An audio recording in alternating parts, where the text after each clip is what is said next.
There may be times when you'd like to select a subset of all the records, and that's the real strength of a query. And we can go into the design view by clicking on this design view button on the toolbar and see a little bit different view of the query.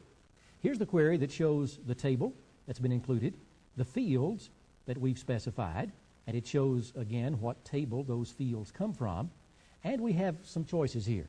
We have a criteria field, for example.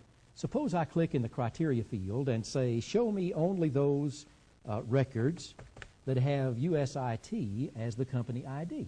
By typing whatever text you want to look for in the criteria field, you're telling Access to go out to the table, extract only the records with or whatever you specify in the company ID. And we can look at that quickly by going back to the toolbar and clicking on this other view button, which is the spreadsheet or data sheet view. Now we have a very different display, don't we? Only one record came up because only one record has USIT as the company ID. Let's look at some other possibilities. If I click in that Design View tab again, let's go back to the criteria in company ID. I'm just going to select the use it that I'd entered previously and type something else. Type like SYN asterisk. Now this is a real cute way to find information when you're not really sure what you're looking for.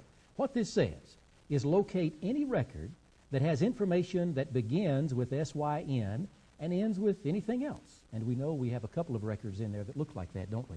Like SYN star. And we'll go back to the toolbar, click on the datasheet view, and see what happens.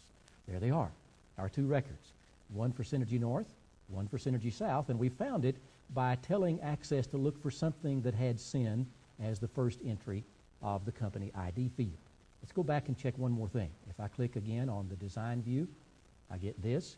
I'm going to erase the criteria in the company ID field. Simply select it. By the way, notice I have not entered capital letters here. At this point, Access is not sensitive to case. It's looking for uppercase or lowercase. Press backspace or delete and erase the selected material. Then let's use the horizontal scroll bars to go down into this part of the query till we come to the city. And if you'll click in the criteria field of city, we can type a city name, Knoxville, for example, and then go back to the datasheet view. Again, we get two records, but two different records, one for USIT and one for Synergy South, since they both are located in Knoxville. Well, I think you can see this is an excellent tool to help you search for and analyze data in an Access database. A query is simple to design, and by putting different information in the criteria field, you produce a very different display. Try it. You'll find it quite useful. Let's review just a moment. A table